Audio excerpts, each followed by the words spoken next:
Hi, it's Walter O'Connor from My Alumni Link, and I wanted to talk with you just a little bit about social media strategy. Once upon a time, say 3 years ago, if you asked people if they were on social media, they probably would have given you a blank stare. If you pressed them, you might have learned that they were on LinkedIn, but probably that's about the extent of it. Well, the reality is that over the past 3 years, more and more people are using social media and in a variety of ways. For example, we see lots of people that are on Facebook now, primarily for staying in contact with family and friends. We see lots of people that have LinkedIn accounts pretty much to maintain their business contacts. And some people are actually even venturing into Twitter and using those accounts sporadically. The point is, people have now moved up the adoption curve for social media.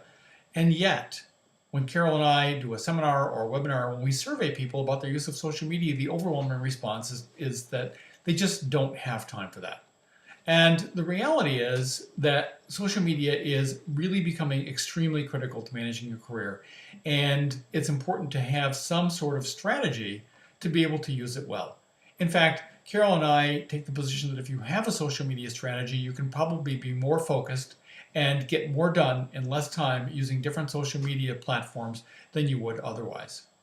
So, working together, we've created a webinar series called Expanding Your Career Opportunities with Social Media. And the third webinar in the series is all about creating a strategy and implementing a strategy.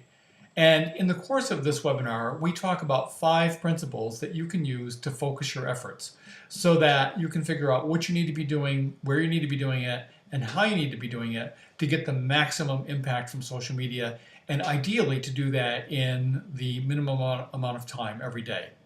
We also give you in that webinar something we call the social media adoption cycle, which is kind of a way of thinking through how you can rotate through using social media to listen to people in your brand community, to share information with your brand community, and to also engage people in your brand community. And of course, if you've taken our Shift webinar, you know by brand community, we mean the people that you need to know and who need to know about you to move your career forward. So we have this webinar coming up very soon, and I'd like to encourage you to sign up for it so that you can begin to use social media more strategically and take less time and get more returns from your efforts. So anyway, Walter O'Connor, My Alumni Link, and look forward to seeing you in the webinar. Thank you so much. Bye.